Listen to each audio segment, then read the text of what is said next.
इस साल नवरात्रों में ना आप लोग अपनी सारी विधियां कर रहे होंगे और प्रोग्राम भी बना लिया होगा घट स्थापना से लेके सारी चीजों का। बट ना एक्चुअल में आप ना एक चीज भूल गए हैं। वो क्या भूल गए हैं? आप देखिए, जब पंचांग में हम जब कभी पूरे नए वर्ष का एक कुंडली बनाते हैं जिससे कि पूरे वर्ष की भविष्यवाणी देखते हैं, करते हैं, उसी तरीके से जब नवरात्रे शुरू होते हैं यानी कि माता का जब आगमन होता है और नवरात्रे जब खत्म होके दशमी आती है यानी कि गमन होता है, जाती हैं जब प्रस्थान करती हैं, तो ये जो 2 दिन होते हैं ना, ये बहुत इम्पोर्टेंट होते हैं क्योंकि उनके आने में उनका वाहन और जाने में उनका वाहन जो है ना, वो हमारे देश के लिए, लोगों के लिए ना एक रिज़ल्ट देता है। वो रिज़ल्ट क्या होता है, वो मैं आपको इस वीडियो में बताता हूँ और इस वर्ष हमें क्या करना है, वो भी बताऊँगा। ध्यान से सुनना।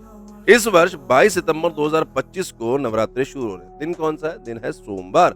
सोमवार को जब भी माता का नवरात्रे शुरू होते हैं तो हाथी गज की सवारी होती है और गज की सवारी का मतलब है वर्षा ऋतु बहुत अच्छी होगी। मतलब जो सैलाब है वो नहीं आएंगे, ऐसी होगी जो खराब नहीं करेगी, आपको पोषण देगी। उसके बाद जो धान्य होंगे, मतलब जो हमारे क्रॉप्स होते हैं, वो भी अच्छे रहेंगे, मतलब देश-विदेश में। आप ये पूरा संसार के लिए है, सिर्फ़ भारत के लिए नहीं है, प्लस हर इंसान के लिए भी है, मतलब उसको भी खाना पर्याप्त मिलेगा।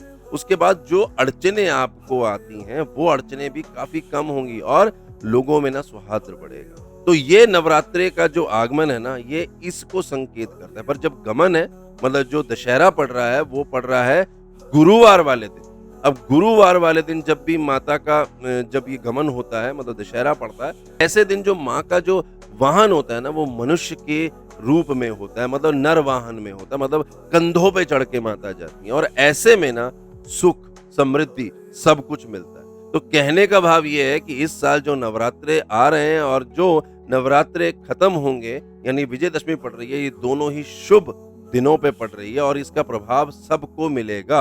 अब सबसे बड़ा उपाय, क्योंकि हाथी यानी गज पर उनका वाहन है, तो आपको नवरात्रि शुरू होने पर पहले दिन पर 2 गज काले रंग में, नीले रंग में, पीले रंग में, जो कलर में आपको पसंद हो, वो आप रखिएगा। बेस्ट है अगर आपके लगन में जो ग्रह है, उसके अनुसार अगर आप हाथी, मतलब पेयर ऑफ एलिफेंट्स अगर लेके आते हैं और उनको आप स्थापित करते हैं, तो आपको जो सुख समृद्धि में जो जो इम्पैक्ट आना है ना, वो बहुत बड़ा आएगा।